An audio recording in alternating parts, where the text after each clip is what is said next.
Bonjour, bienvenue sur jean-pierre-villade.com. Je vous présente un nouveau tutoriel sur EBP de facturation OpenLine sur la création des prospects et des clients. Lorsque vous êtes dans le menu vente, ici vous avez donc ce qu'on appelle un Open Gate Vente, donc ça vous permettra à chaque fois d'afficher les principales options que vous pouvez avoir dans le menu vente. Donc pour créer des clients, on peut aussi bien cliquer ici sur le bouton client que dans le volet de navigation. Ici vous avez prospect ou client. Donc je vais cliquer sur le bouton client et je vais donc commencer à créer ce qu'on appelle un prospect. Vous verrez, c'est pas neutre. Lorsqu'on verra le tutoriel sur la création des devis et des factures, je vais faire exprès de faire un devis un prospect et on verra que d'un prospect passera client lorsque effectivement il est facturé. Donc là pour l'instant je vais dire que c'est un prospect, donc je fais ajouter un prospect et là donc je vais taper donc le nom de mon prospect. Donc déjà je vais donc pas dire que c'est une personne physique, et comme j'ai créé des familles clients, donc je vais dire comme éventuellement c'est un comité d'entreprise. Voilà, donc là l'intérêt c'est qu'il va me rapatrier toutes les informations que j'ai définies dans ma famille client, donc ça va me permettre de gagner du temps. Donc là je vais mettre, admettons que c'est comité entreprise, voilà, bon et compagnie. Donc là je vais mettre, mettons, les coordonnées, tourneur, voilà, je vais mettre, mettons, 44 000, voilà. Ensuite là je pourrais très bien définir, alors donc si l'adresse de livraison est identique à la facturation, donc je laisse cocher, mais je pourrais très bien indiquer, mettons, une autre adresse de livraison. Donc là effectivement ça peut être intéressant parce que quand en mettant un client me passera une commande, eh bien je pourrais ici directement afficher l'adresse de livraison. Je peux très bien aussi avoir un contact pour la livraison qui peut être différent du contact de la facturation. Ensuite, donc si éventuellement il y avait plusieurs entrepôts, ou en tout cas plusieurs sites, je pourrais très bien dans l'onglet adresse, voilà, je pourrais rajouter, voyons ici, autant d'adresses qui auraient de sites, et comme ça moi après je pourrais choisir par rapport après lorsque je ferai un devis, l'adresse de livraison.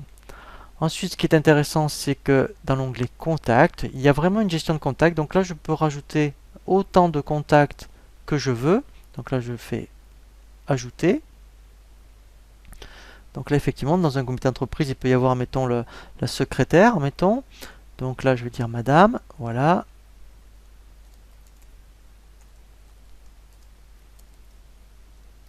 Voilà, donc là éventuellement, donc là effectivement pour l'instant c'est, voilà, donc alors l'adresse je suis pas obligé de l'indiquer, donc c'est là où je pourrais mettre, mettons, effectivement, voilà, le secrétaire, voilà, donc les coordonnées, etc.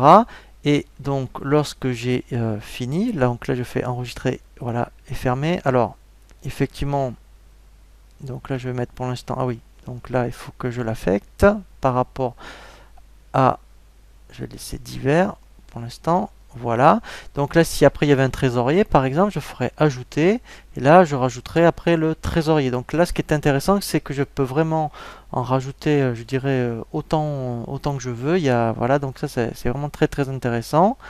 Ensuite dans l'onglet gestion, donc là effectivement, donc là bien je vais indiquer effectivement, puisqu'on a vu dans le paramètre société que moi, mettons, je voulais le nom. Donc dès que je vais faire enregistrer, normalement il va mettre le 411 et le nom, je dirais, du client. Ensuite effectivement, donc là si il y avait une gestion de frais de port, puisque en fait on a vu un tutoriel à cet effet, là je pourrais très bien dire pour ce client je vais appliquer les franco de port à partir de 100 €. Donc c'est dans une table que j'ai définie, et dans l'onglet divers, voilà, donc là comme dans la famille comité d'entreprise, j'avais dit que tous les comités d'entreprise s'échec à 30 jours, donc il l'a mis par défaut, mais je pourrais très bien sinon le changer, mais il faut par contre vraiment bien l'indiquer, comme ça après quand on verra justement, quand on verra la partie échéancier, et bien effectivement si vous pensez bien mettre les modes de règlement, je dirais, ben, ce qui serait intéressant, c'est que vous pourrez vraiment avoir un suivi après de votre trésorerie par rapport à tous vos règlements de facture à échéance. Et donc là, j'ai terminé.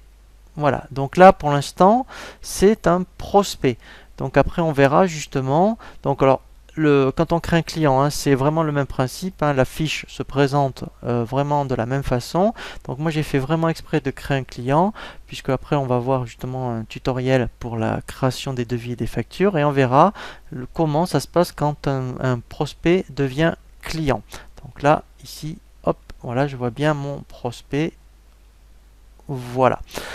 Voilà pour le tutoriel sur la création des clients. Je vous dis à très bientôt sur jeanpierreviette.com pour un nouveau tuto.